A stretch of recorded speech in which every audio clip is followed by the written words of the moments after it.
খুব বেশি কথা আপনাদের সাথে আমরা বলতে আসি নাই। আমরা লাশের শাড়ি দেখেছি, শুধু লাশ, আমাদের কাছে হিসাব নেই লাশের কোনো।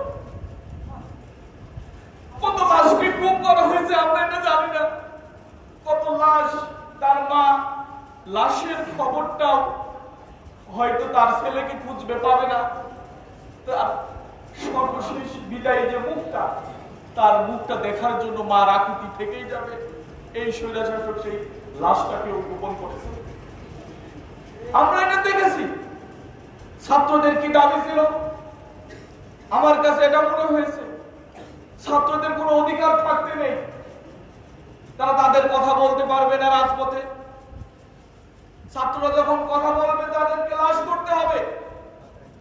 লাশ করলেই এই লাশ তার মায়ের কোলে ফিরে যেতে দিতে হবে না, এই লাশকে গুম করতে হবে।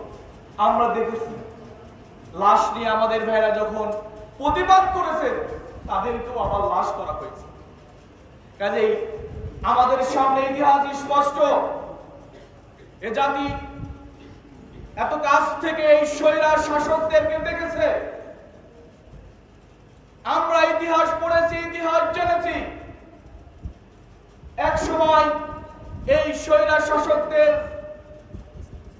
উত্তরসূরি যারা ছিল তারা যখন দুনিয়া থেকে বিদায় নিয়েছিল মানুষ নাকি আনন্দ করেছে। কিন্তু গতকালকের দৃশ্য আমার কাছে মনে হয়েছে এর চাইতে আরো বেশি ভয়াবহ আনন্দের দিন ছিল মানুষের। আমরা কোনো আনন্দের জন্য আসি নাই, আমাদের আনন্দের দরকার নেই। আমরা আমাদের কথাগুলো বলতে এসেছি।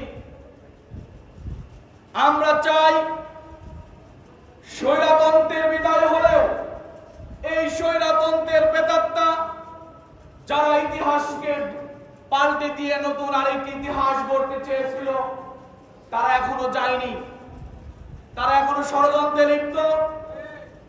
আমাদেরকে সোচ্চার হতে হবে, আমাদের বুদ্ধিভিত্তিক প্রতিবাদী হতে হবে, আমাদেরকে ময়দানে অবস্থান নিয়ে শান্তিপূর্ণ প্রতিবাদ করতে হবে। যতদিন পর্যন্ত না একটি সুন্দর সমৃদ্ধ একটি সৎ নেতৃত্বের মাধ্যমে কোন শাসক না আসে ততদিন পর্যন্ত আমাদেরকে ময়দান ছেড়ে দেওয়ার কোন সুযোগ নেই।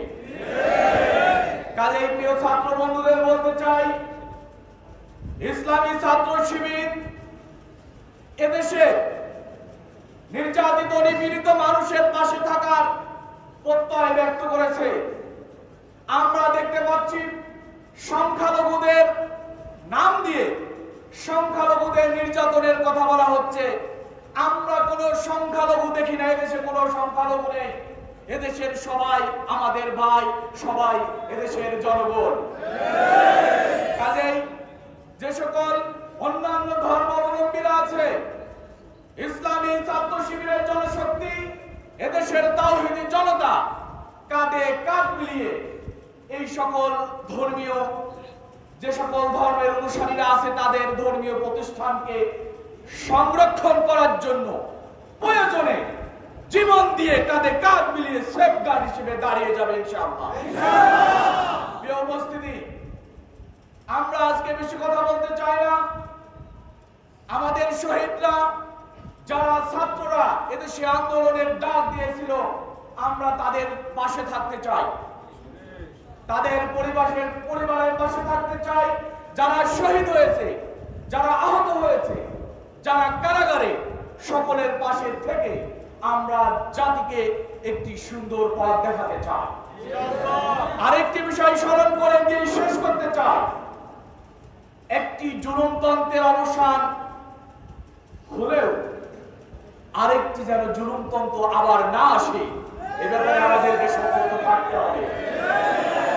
সে যেই হোক, যে মানুষই হোক না কেন, যে ব্যক্তি হোক না কেন, এ জাতি আর কোন স্বৈরাচার শাসককে দেখতে চায় না।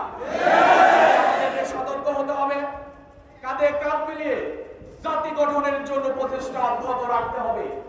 শহীদদের জন্য দোয়া করতে হবে। যাদের সামর্থ্য আছে, সুযোগ আছে, বিভিন্ন শুভাকাঙ্ক্ষী যারা দিনকে ভালোবাসে তাদের প্রতি অনুরোধ রাখবো, আপনারা শহীদ পরিবারের পাশে দাঁড়ান, মাজলুমদের পাশে দাঁড়ান। আপনাদের সেই উদাত্ত আহ্বান রেখে আসুন আমরা আমাদের লক্ষ্য একটি, আর কোন সন্ত্রাসী নয়। আমরা বিগত কয়েক বছরে ক্যাম্পাসগুলোতে দেখেছি ক্যাম্পাসে ছাত্রদের উপযোগী কোনো ক্যাম্পাস ছিল না। আমরা চাই ক্যাম্পাস সুন্দর হোক, সুস্থ হোক, এই ক্যাম্পাসে শিক্ষার চর্চা আবার শুরু হোক, এই প্রত্যয় রেখে শহীদদের জন্য দোয়া রেখে আমার কথা শেষ করছি।